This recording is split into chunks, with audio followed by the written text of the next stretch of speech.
오늘 우리에게 주시는 하나님의 말씀은 구약성경 이사야 46장 3절로부터 9절까지 말씀이 되겠습니다. 구약성경 1025면에 있습니다.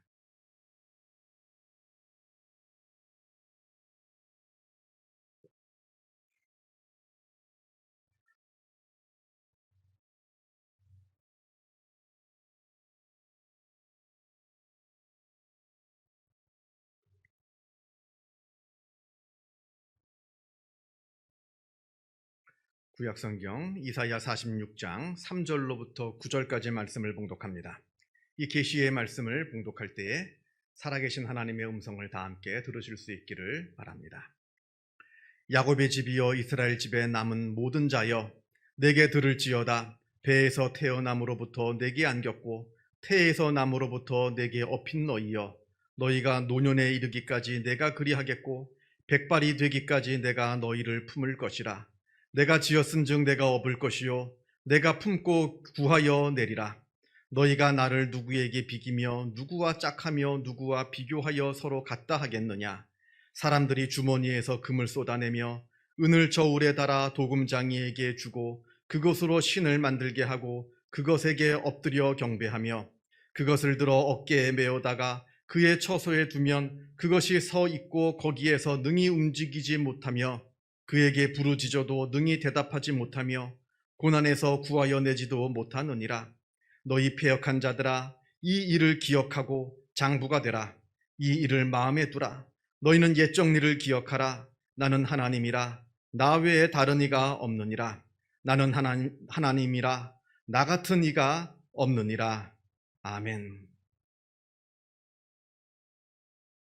철이 좀 지난 유머이긴 합니다만 코끼리를 냉장고에 집어넣는 방법이라는 유머가 있습니다. 아마 한 번쯤은 들어보셨을 겁니다. 사실 코끼리가 어떻게 냉장고에 들어갈 수 있겠습니까마는, 그러나 각 직업별로, 각 분야별로 자기들 나름대로의 방법으로 코끼리를 냉장고에 집어넣는 방법들이 있다 합니다. 물론 우스갯소리로 만들어낸 거죠. 먼저 유전공학자는 코끼리의 유전자를 변형시켜서 냉장고보다 더 작은 코끼리를 만들어서 냉장고에 넣는다고 합니다. 반대로 기계공학자는 코끼리보다 더 큰 냉장고를 만들어서 거기에 코끼리를 집어넣는다고 합니다. 반면에 교수들, 이건 전공과는 상관없이 모든 교수들이 다 해당됩니다. 교수들은 조교에게 시킨다. 의사들도 인턴에게 시킨다. 그렇다면 군인들은 어떻게 코끼리를 냉장고에 집어넣느냐? 안 되면 되게 한다. 그렇답니다. 제가 굳이 이렇게 철이 지난 유머를 말씀드리는 이유는 우리 모든 인간은 그동안 자기가 겪은 그 경험의 세계 안에서 세상을 바라본다는 겁니다. 어떤 문제가 닥쳤을 때 우리 인간은 자기가 겪은 그 지난 과거의 경험을 바탕으로 해서 그 경험 안에서, 자기의 지금까지의 경험 안에서 그 문제를 바라보고 그 해결 방법을 모색하려 하는 그러한 경향성이 있다 하는 것을 지금 말씀드리려는 겁니다. 그래서 예를 들어서요, 지금까지 늘 다른 사람들하고 다투면서 문제를 해결해 온 사람들, 그 사람들은요 껄핏하면 다툽니다. 아무리 사소한 일이라 하더라도 그냥 말로 해결할 수 있는 일들도요 꼭 다투면서 해결을 하려고 합니다. 왜냐하면 지금까지 그래왔거든요. 그것이 바로 그 사람의 경험 세계였던 겁니다. 맨날 일이 생기면 도망가는 사람이 있어요.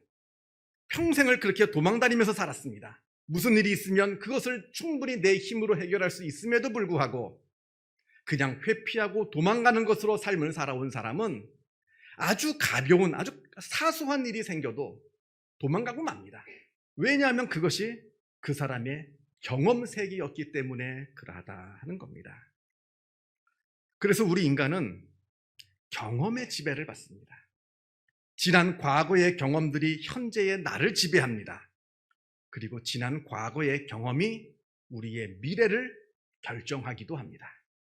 그러므로 우리 인간은 무엇을 경험하면서 살아가느냐, 무엇을 경험하고 무엇을 기억하면서 살아가느냐 하는 것은 매우 중요한 문제라 말할 수가 있습니다.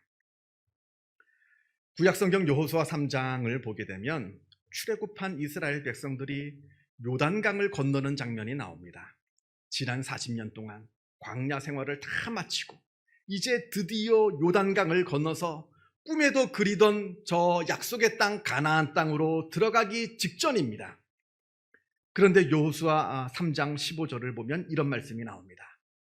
요단이 곡식 거두는 시기에는 항상 언덕에 넘치더라. 요단이 곡식 거두는 시기에는 항상 언덕에 넘치더라. 이게 무슨 뜻이냐면 우선 곡식 거두는 시기라 하면 봄철 밀수확기를 말합니다.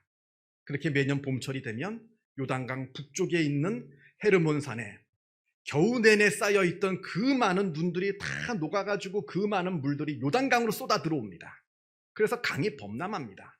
그래서 범람하여서 언덕에 넘치더라. 물이 언덕까지 차 올랐다는 이야기입니다. 이제 요단강을 건너기만 하면 꿈에도 그리던 가나안 땅에 들어가게 되는데, 그런데 그때가 하필 봄철입니다. 봄에 도착했어요. 여기에 강물이 크게 불어나 있는 겁니다. 그래서 쉽게 건너질 못해요. 자, 이때 여러분 같으면 어떻게 하시겠습니까? 강은 건너야 하겠는데 강물이 불어났습니다. 건너가야 할 강폭도 넓어졌을 뿐만 아니라 그 유속이 빨라져가지고 아주 거칠게 물이 흘러내려갑니다. 위험한 상황이죠. 왜냐하면 이스라엘 무리 가운데는 어린아이도 있고 또 노약자도 있을 겁니다. 자, 이때 여러분이 여호수아라면 어떻게 하시겠습니까? 강은 건너야겠는데 물이 불어났습니다. 어떤 사람은 좀 강물이 줄어들 때까지 좀 기다리자 할 겁니다. 아니, 지난 40년도 기다렸는데 요거 한두 달 요거 못 기다리냐? 한두 달만 기다리면 물이 이렇게 좀 빠질 테니 그때 좀 기다렸다가 그때 천천히 강을 건너자 할 겁니다. 그런 사람이 있을 거고요. 또 어떤 사람은 아무리 강물이 불어났다 하더라도 그래도 비교적 건너가기가 수월한 지점이 있지 않겠느냐? 강폭도 좀 좁고 유속도 좀 그렇게 좀 완만한 곳을 좀 찾아서 그리로 건너가면 되지 않겠느냐 하는 분도 있을 겁니다. 제가 그냥 마음대로 상상을 한 거예요. 뭐 성경에 그런 이야기가 나온다는 얘기가 아니라 제 마음대로 상상을 해본 겁니다. 뭐 다양한 방법이 있겠죠. 마치 코끼리를 냉장고에 집어넣는 방법처럼 수많은 방법들이 있을 겁니다. 자, 그런데 여호수아는 놀랍게도 그냥 건너가자 합니다. 물이 아무리 불어도 상관없답니다. 그냥 건너가자입니다. 그러면서 제사장들이 언약궤를 어깨에 짊어매고 먼저 강물을 건너라. 그렇게 제사장들이 요단강의 그 강물을 밟는 그 순간부터 그렇게 무섭게 흘러내려오던 그 강물이 바로 그 자리에 멈춰서 마른 땅이 될 것이다. 그래서 이스라엘 백성들이 요단강을 안전하게 건너가게 될 것이라 합니다. 여러분, 여호수아는 홍해를 경험했던 사람입니다. 요단강물하고 비교할 수 없는 커다란 그 거대한 바다가 둘로 갈라져서 바다 한가운데를 그 마른 땅을 건너간 그 놀라운 사건을 직접 경험한 사람이 바로 이 여호수아라는 인물이었습니다. 지금 이스라엘 백성들 중에 홍해가 갈라지는 것을 직접 본 사람은 여호수아하고 갈렙밖에 없습니다. 나머지는 다 광야에서 죽었어요. 다 죽었습니다. 그리고 지금 있는 사람들은 다 그 이후에 태어난 사람들입니다. 그러니까 오직 여호수아와 갈렙만이 홍해가 갈라지는 놀라운 사건을 경험을 했습니다. 홍해 사건을 경험하지 못한 사람들은 그저 기다려야 하느냐 아니면 돌아가야 하느냐 이거밖에 생각하지 못합니다만 이게 그들의 한계죠. 경험을 못 해봤으니까요. 그러나 홍해 사건을 경험한 이 여호수아는 물을 멈추게 하고 건너가자 합니다. 물을 멈추게 하고 건너가자. 그 생각의 차원이 다른 겁니다. 경험한 것이 다르니까 생각하는 것이 다릅니다. 경험하는 것이 다르니까 바라보는 것이 다르다는 겁니다. 놀라운 이야기입니다. 자, 그런데 여기에 아주 중요한 것이 한 가지가 있습니다. 세상의 모든 세상의 경험들은 다 해석의 결과라고 하는 겁니다. 다 해석의 결과. 아무리 같은 사건이라 하더라도 내가 그것을 어떻게 바라보고 어떻게 해석을 하느냐에 따라서 각자 경험되는 것이 다 다릅니다. 같은 사건임에도 불구하고. 그 사건이 주는 경험들은 사람들마다 다 다르다는 이야기입니다. 우리들의 인간 심리가 다 그렇다고 합니다. 심리학의 어떤 실험 결과라고 하는데요. 어느 상자가 이렇게 있다 칩시다. 상자에 구멍이 2개가 있어요. 내 눈에 딱 맞게. 그리고 그 구멍에 내 눈을 이렇게 집어넣으면 그 상자 안에 그림이 2개가 있는데, 하나는 환하게 웃고 있는 사람의 얼굴, 또 다른 하나는 울고 있는, 슬피 울고 있는 사람의 얼굴. 그게 이제 상자 이 반대편 벽에 붙어 있습니다. 그리고 가운데는 칸막이로 되어 있어요. 그래서 그 상자에 내가 눈을 갖다 대고 그 그림을 보게 되면 그 2 그림을 동시에 볼 수 없습니다. 왼쪽 눈은 웃는 사람의 얼굴을 보고 있다면 오른쪽 눈은 울고 있는 사람밖에 볼 수가 없습니다. 왜냐하면 가운데 막혀 있으니까요. 이 상자 안에. 자, 이것을 사람에게 줘서 들여다보게 해서 무엇이 보이느냐라고 사람한테 물어봤더니, 한쪽 눈은 웃는 사람 얼굴, 한쪽 눈은 우는 사람 얼굴을 동시에 봅니다만 그 2 얼굴이 동시에 보이는 사람은 없답니다. 둘 중에 하나가 먼저 보입니다. 하나가 먼저 보이고 그 다음에 다른 것이 보이지, 그 2 얼굴이 동시에 보이는 사람은 없답니다. 이게 무슨 얘기입니까? 우리 인간은 보고 싶은 것을 본다는 얘기입니다. 아무리 똑같은 것을 본다 하더라도 보고 싶은 것이 우리의 눈에 먼저 보입니다. 다시 말하면 우리 인간은 마음으로 세상을 바라보는 것이지 우리의 눈으로 세상을 바라보는 것이 아니라는 말씀입니다. 물론 우리 눈으로 보죠. 눈이 없으면 보이지가 않으니까요. 물론 우리의 눈으로 봅니다만, 그러나 먼저 마음으로 보이는 것이 눈에 보이는 것이지, 마음으로 보이지 않는 것은 아무리 눈앞에 갖다 대도 눈에 보이지가 않는다는 겁니다.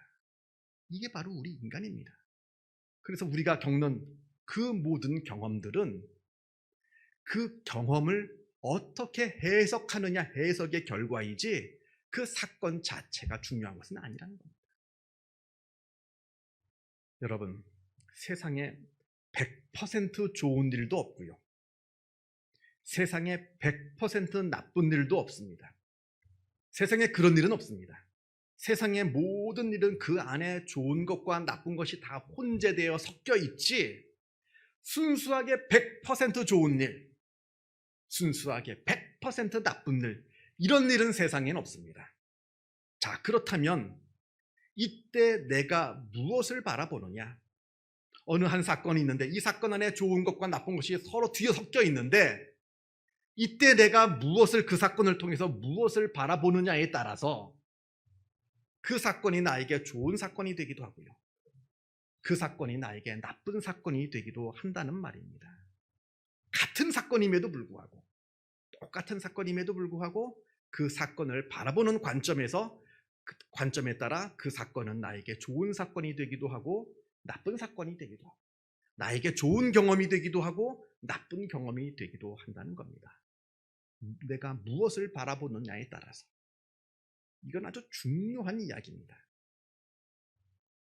사실 홍해 사건, 여호수아에게는 물론 잊을 수 없는 하나님의 능력의 사건이었습니다만, 그 사건을 여호수아만 본 게 아니잖아요. 그때 출애굽을 했던 그 수많은 이스라엘 백성들이 다 홍해 사건을 직접 경험을 했잖아요.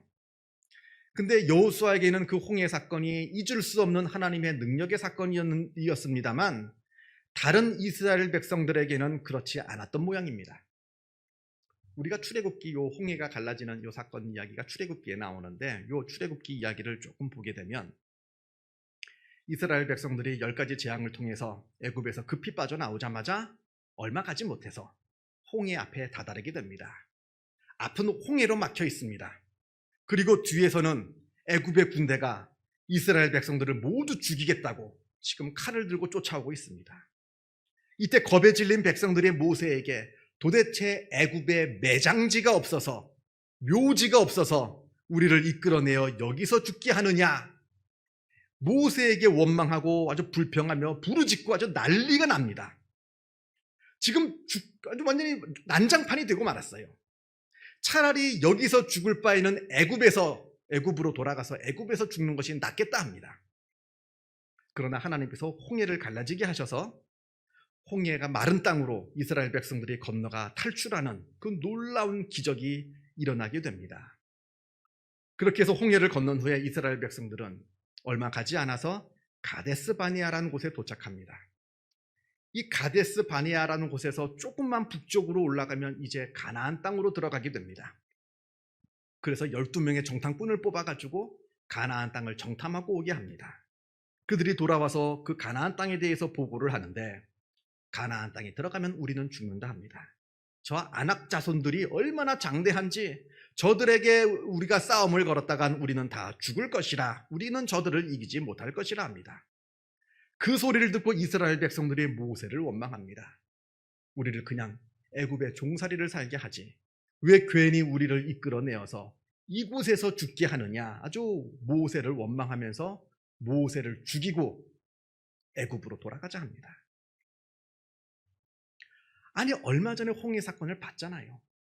그 죽기 일보 직전에 그 위기 가운데서 바다가 갈라지고 그것을 탈출한 그 놀라운 사건을 경험했습니다만, 그 동일한 사건을 경험하고서도 여호수아는 하나님의 능력을, 그 사건을 통해서 하나님의 능력을 경험합니다.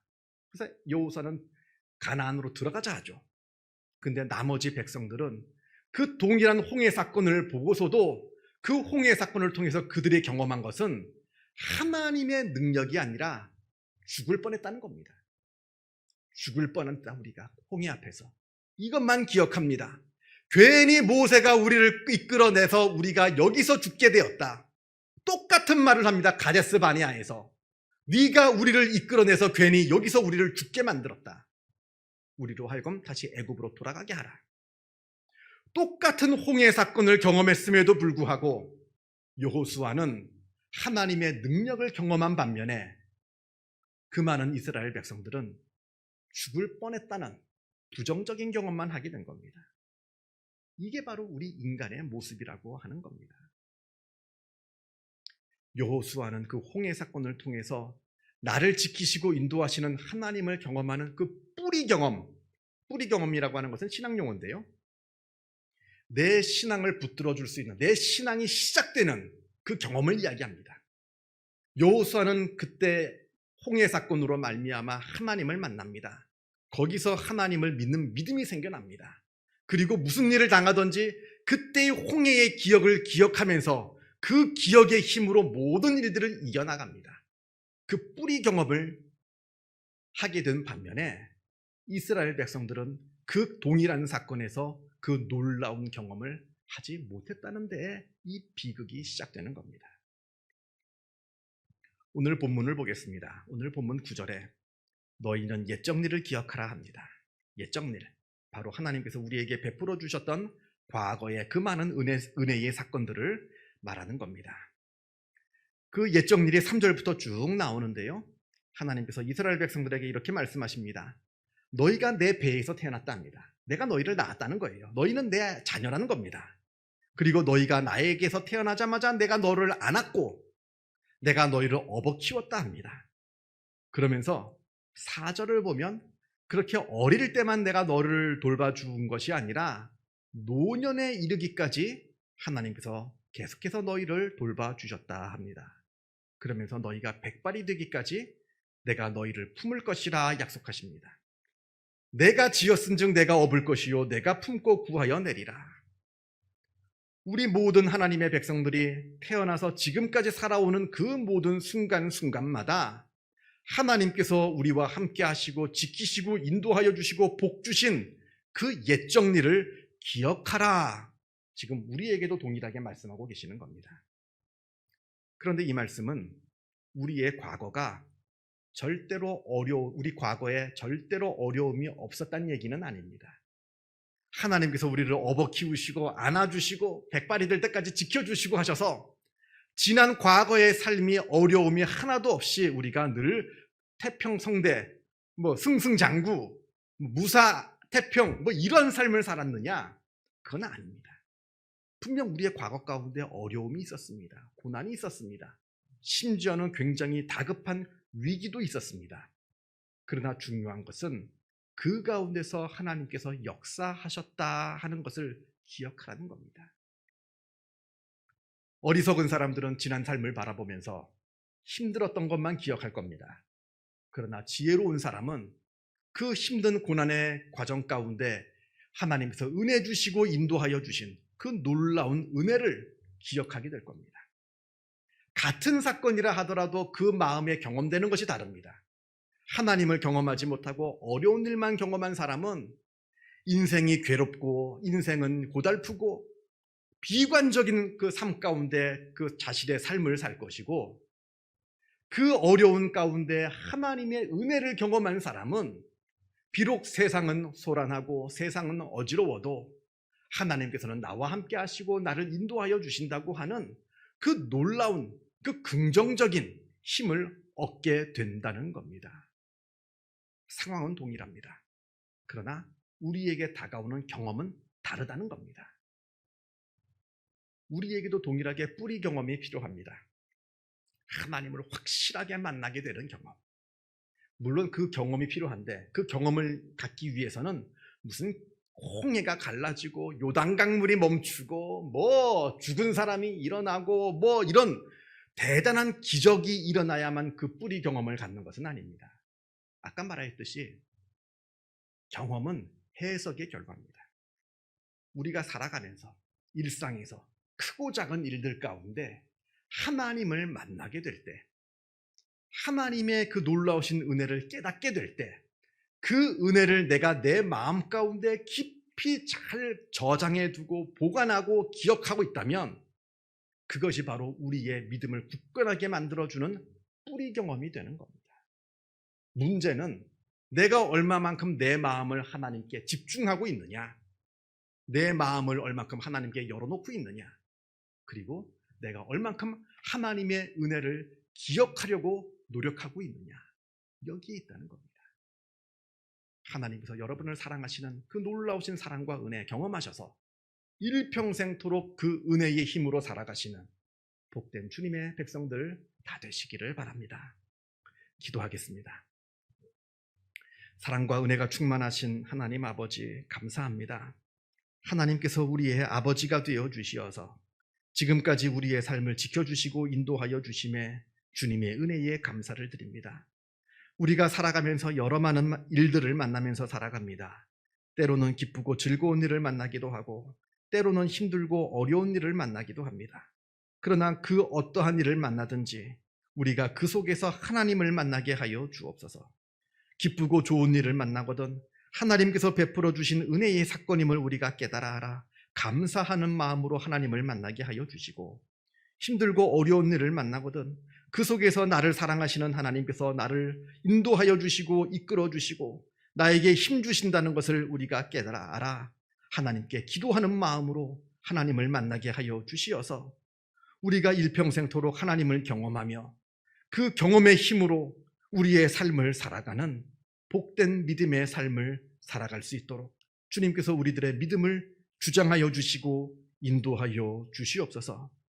모든 것 주님께 감사드리오며 이 모든 말씀 우리 주 예수 그리스도 이름으로 기도하옵나이다. 아멘.